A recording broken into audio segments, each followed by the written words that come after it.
पहली बार 79 से लेके अब तक यानी कि 50 सालों में लगभग एक ऐसी परिस्थिति है जहां कोई नंबर 2 है ही नहीं। There is no number 2।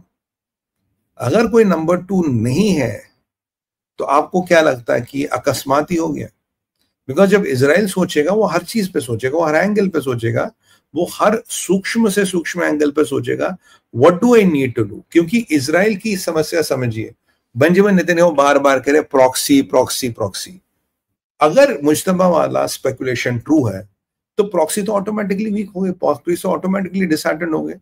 जो प्रॉक्सीज का सूत्रधार था अगर आपने वो निकाल दिया, क्योंकि इस बंदे की he was not a commander, इसका एक रिलीजियस कमांड भी था, खमेनी का बेटा था, his word was the law.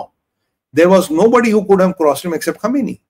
अगर मुज्तबा जाता, खमेनी इज इनकैपेसिटेटेड और is already eliminated, then whose order should they take? फिर क्या होगा, उन प्रॉक्सियों में भी ग्रुप बनेंगे, ग्रुप्स की लॉयल्टी ग्रुपों से बनेगी। जो अभी एक यूनिफाइड कमांड था जहां कोई किसी को सवाल नहीं पूछता था, खमेनी ने बोल दिया ये रूल है, तुझे ये करना है, ये रूल है, no questions asked, nobody can cross the line. क्या अब इनकी डेथ के बाद वो लाइंस भी क्रॉस होंगी? संभवतः वो लाइंस भी क्रॉस हो सकती है।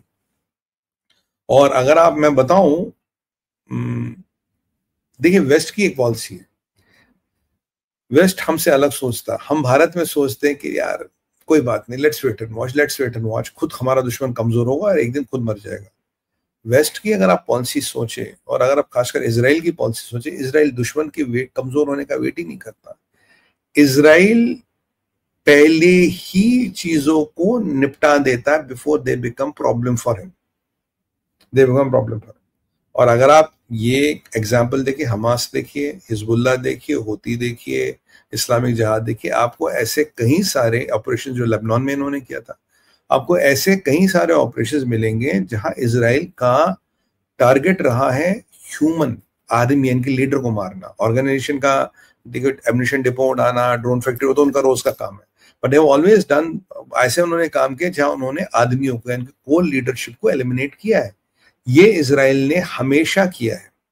क्या इजराइल फिर वही चीज यहां भी कर रहा है? क्योंकि अगर मैं इस पूरे मुल्ला ब्रिगेड को देखूं, अगर if I have to cut bleed them internally, assuming I have to bleed them internally and I have to bleed them, उनको ऐसा जख्म देना कि वो खून बह बह के मर जाए, तो आप बताइए, खमेनी के वैक्यूम में मुश्तबा गया, रईसी गया, रईसी तो खैर पहले निकल गए आफ्टर खमेनीज इनकैपेसिटेशन और एलिमिनेशन।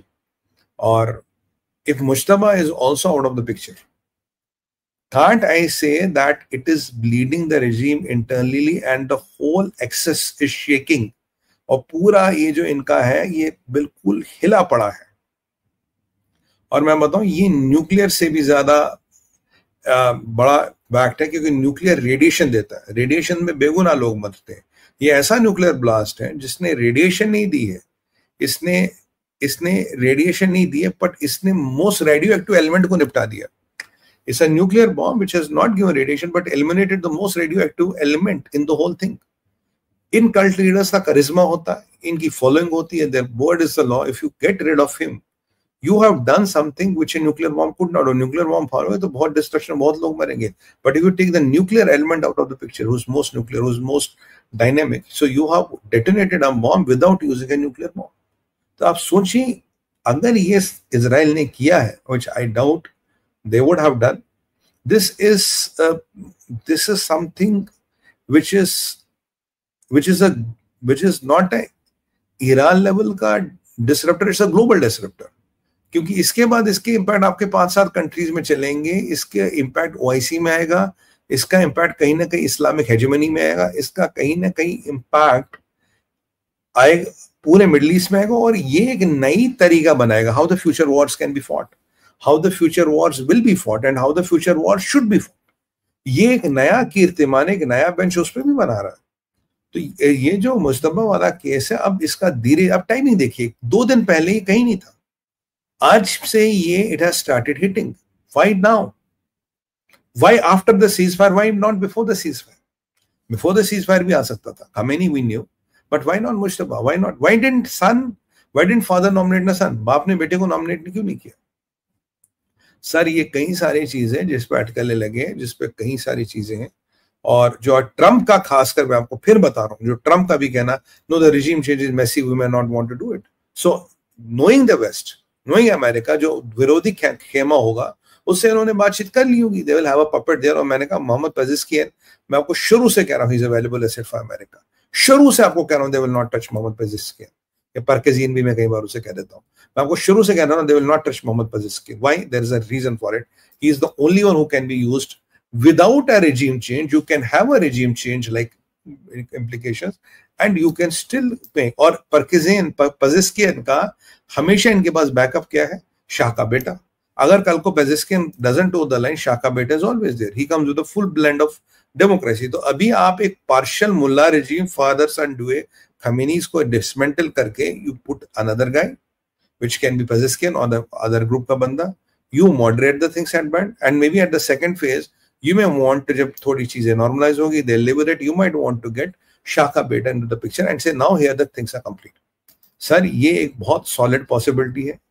अगर Hassan Nasrallah, Ismail Haniyeh, Mohammed क्या नाम था, मोहम्मद दाइफ, वो गाजा वाला का था याया सनावर, उसका भाई Mohammad Sanawar, if they could be eliminated in Israel, सोचिएगा भाई इजराइल, उनका इम्पैक्ट रेडियस इतना था, इस बंदे का इम्पैक्ट रेडियस इतना है, is more beyond that what my arms can do.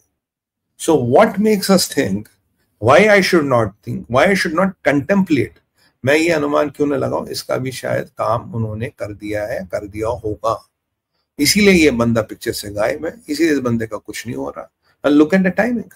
और ऐसे में अगर बाप बेटे की मौत की खबर आती है, दोनों में से एक ही भी खबर किया तो युद्ध चल रहा है, this will have united the whole Iran against the West and America. अब युद्ध विराम हो गया, तुम्हारे छक्के छूट गए, you lost everything, and in this war the Khameneis did not only lose the nukes, they didn't lose the missiles, they didn't lose the commanders and the generals and the nuclear scientists, they have also lost their claim to the power.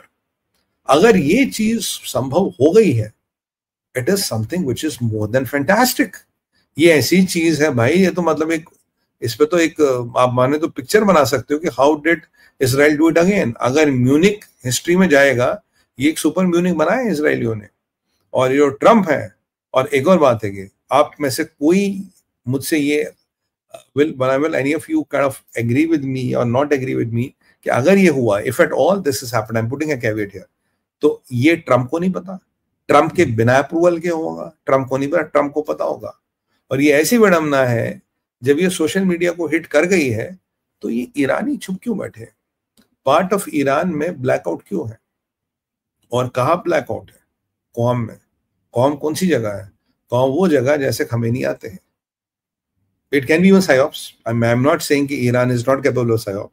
It can be psyops, but यहाँ in this part of the world, दुनिया के इस क्षेत्र में भाई कुछ भी संभव है। यहाँ कोई असंभव नाम की चीज होती नहीं, कुछ भी संभव है, कहीं भी कुछ भी हो सकता है। तो क्या ये हुआ है?